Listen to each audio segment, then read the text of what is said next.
I got to tell you, I am ready to send in the feds to Minnesota. The feds need to be there. They need to get out there and they need to start locking people up because these protesters turned rioters, turned criminals, think that they can just do whatever the hell they want, take over the streets, take over the businesses, take over the churches, and nobody's going to do anything about it because the gay Jacob Frey and jazz hands Tim Walz are totally fine with it, apparently. Now, let me show you what took place in case you missed it.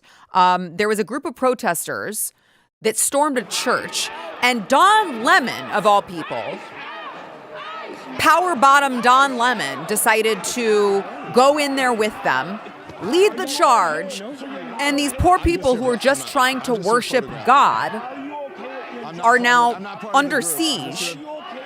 I'm a journalist. I'm a journalist. I'm just photographing.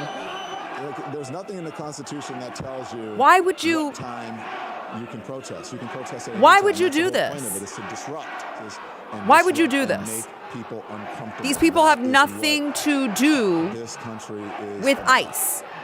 Now, I want to show you one of the gentlemen who was yelling at all of these poor, terrified people. Again, just going in on a Sunday trying to worship God. And they can't do that. They're not allowed to do that because instead they have to listen to these demons scream about why these poor, God-fearing individuals are not out there protesting ICE removing criminals from their cities. Like, you can't even make this up if you tried. Here's what happened yesterday. As you can see, all these pretend Christians, all these comfortable white people who are living lavish, comfortable lives while children are dragged into concentration camps. You're living real life, nice lives with your lattes, doing absolutely nothing for your Latino and Somali brothers and sisters. You come here to a man wearing a suit. Is a preacher? Did Jesus wear a suit? Did Jesus profit off the words? No, so Jesus gross. would dine with immigrants. You do not touch me. Touch me again and see what happens. Hey, you can't. Don't be. You are a fake Christian. Why are you not standing with your Somali and Latino communities? Why do I not see you out at Whipple every day protesting this attack on humanity? Where are you?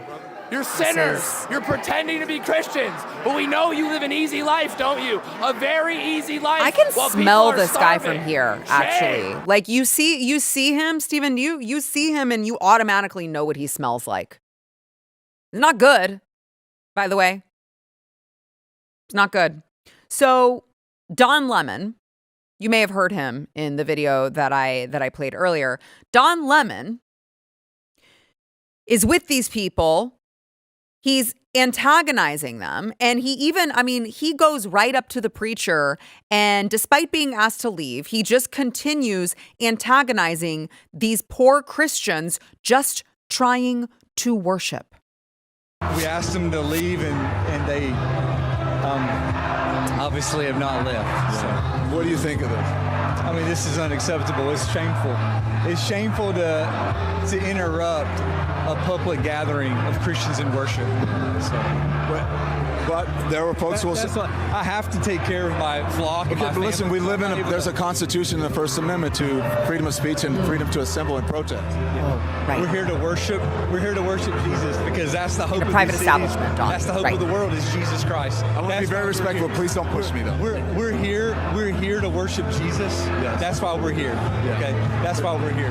That's what we're about. Don't you think Jesus would be understanding We're about and worship. love these folks? We're about spreading the love of Jesus. But did you try to talk to them as a No Christian? one is willing to talk. Okay. I have to take care of my church and my family, so I asked that you actually. Like, what also a leave. disingenuous piece of shit. What a disingenuous piece of shit. First of all, you're invading the guy's personal space and you're a homosexual. He's not like he has a right to put his hand up like he doesn't want to catch AIDS. Okay. First of all, Don, you are a homosexual man impeding his personal space. And then you're like, don't push me. Don't push me. First of all, don't push me. Get out of his space. Okay. If you're holding a microphone, you don't have to lean in. You weirdo. Second of all, it's actually so fitting. It's actually the most perfect thing that I've ever heard that Don Lemon, who he fancies himself a journalist. Don Lemon fancies himself a real smart guy. has no clue what the First Amendment actually is and does. You don't get to use the First Amendment, which of course protects your speech from government. It protects your speech from government interference. You don't have a First Amendment right to protest inside a private establishment, dumbass. That's not a thing. The audacity of these idiots to go out there and pretend like they know shit about our laws. You're going to storm a church and be like, it's my First Amendment right to come in here and do this. Of course, that's not freedom to protest, freedom of speech. Don't you agree that that's what this is? Can I come to your house? Can I show up at your door, Don? Can I storm your house? Can I interrupt all your dildos laying everywhere to go tell you that I think you're a piece of shit? It's my First Amendment right, Don. Like the audacity of these people, they're so retarded, dude. I'm so sick of these people. They fancy themselves real smart individuals. And they have absolutely no clue what they're talking about. And on top of that, Don Lemon, the homosexual man with no children to speak of, actually has the audacity to celebrate that the children in that congregation were scared. Watch this guy here. Look, he's hugging his kid. And, you know, I've imagined it's uncomfortable and traumatic for the people here. But again, careful. It's very slippery right here. Yeah. It's uncomfortable and traumatic for the people here. But that's what really, careful, please. Really slippery. Not kidding. That's what protesting is about. Yes. And so. Oh, that's what protesting is about. Looks like the children are traumatized. That's what protesting is about. Is it like the least shocking thing that a homosexual man doesn't care about the safety of children? It's the least shocking thing ever to me. Well, that's what protesting's about. Better get used to it, kids. Better get used to it. I'm power bottom Don. I like poo-poo on my pee-pee. You're just something else.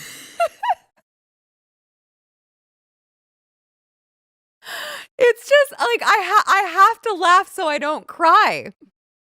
It's so enraging that this homosexual man is going to go out there and traumatize kids and be happy about it and think that it's fine. It's totally fine. Well, guess what, Don? I hope you enjoy prison. I said at the beginning, don't drop the soap. Actually, you probably would enjoy it too much. Harmeet Dillon, Assistant Attorney General for the Civil Rights Division, now is investigating the potential violations of the Federal FACE Act by all of these people desecrating a house of worship and interfering with Christian worshipers. That includes you, Don. Donnie boy, Don Lemon. That includes you, who now, in typical homosexual male fashion, is like, it wasn't me. Couldn't be me. I'm just a journalist with integrity, following the facts where they lead. I'm just a journalist. I'm just recording. Now, the journalists who, of course, got locked up for January 6th for literally just recording, you had a much different opinion on. But now all of a sudden, I'm just a journalist, just following everyone. I had no idea what was happening. Oh, is that true? I don't know. Let's roll the tape. The MAGA administration and the fake news MAGAs are losing their mind over something that's not even true. So let me just make it clear, because this assistant attorney general, I don't know, what's her name? It's something Hammett. Don't even know. Dillon or whatever. So I had no affiliation to that organization. I didn't even know they were going to this church until we followed them there. We were there chronicling protests. Once the protest started in the church, we did an act of journalism. These are resistance protesters. They're planning an operation that we're going to follow them on. I can't tell you exactly what they're doing, but it's called Operation Pull Up. And it's Takima Armstrong, and she has been doing this since George Floyd, Dante Wright, and others, where they surprise people, catch them off guard, and hold them to account. And so that's what we're doing here. And then after we do this operation, you'll see it live. And these operations are surprise operations. Again, can't tell you where they're going. Can't tell you where they're going. Gathered right now. Can't tell you where they're going. But he does and then know. We're going to head over to Whipple, and we're just going to show you what's happening on the ground. Right. right? I had no idea. I was just committing an accidental act of journalism. I was just committing journalism. It was just an act of journalism. I had no idea. Guys, listen, I got to tell you, she's told me all about it. It's called Operation Pull Up. I know literally all of the people surrounding it who just did it. And I can't tell you where we're going, but you're really going to enjoy it. Like, please play that at his sentencing hearing. Please play that at his sentencing hearing. Now, for those of you who are unfamiliar with the law, that the act that they were referencing there, the Civil Rights Division, this is actually, you may be more familiar with it than you think. This is the FACE Act, Freedom of Access to Clinic Entrances Act of 1994. Now, you may be thinking, clinic entrances, that's weird. Well, it also covers intentionally injuring, intimidating, or interfering with, attempting to injure, intimidate, or interfere any person by force, threat of force, or physical obstruction, exercising or seeking to exercise the First Amendment right of religious freedom at a place of religious worship. They clearly did just that with that intention. And I would like to remind you guys, as I tell and encourage the administration to throw the book at every single last one of these scumbags, I would like to just remind you that the Biden regime weaponized their DOJ to go after pro-life protesters for much less than what you just saw. Here's some of the headlines. Biden DOJ weaponized FACE Act to imprison pro-life activists, attorney tells House. Systematic campaign. And it was. Biden's DOJ puts pro-life 75-year-old grandmother and others behind bars for Thanksgiving. And then, of course, Biden is abusing the FACE Act to silence his pro-life critics. This was actually an operation. I wonder what that operation was called in the Biden regime. You had Operation Pull Up with Fatima What's-Her-Face. Hakima What's-Her-Face, whatever the hell this scumbag's name is. What was the operation called when Joe Biden convicted 23 people under his DOJ for praying inside or demonstrating at abortion clinics? That's what they did. By the way, they used that same act to add felony conspiracy charges to what would have been minimal sentences, and he went after the elderly. He threw 76-year-old women like Joan Bell, a Catholic woman, sentenced to 2 years in prison, threw her in prison for demonstrating, for protesting at an abortion clinic. She didn't storm the gates. She didn't yell at children. She was protesting the act of killing children in the womb, and he sentenced her to 2 years in prison. Paulette Harlow, 75-year-old grandmother. Felony charges for what they said was causing a disturbance inside of an abortion clinic. Now, President Trump did pardon them, okay? Thank God we got President Trump back in office to pardon these poor people prosecuted and oppressed, persecuted by the Biden regime. Arrest them all now. Get in there in Minneapolis and get them in prison and throw away the freaking keys. If you like this clip and you want to see the full episode, click here. And if you want to subscribe to the channel, come on, you know you do. Click here.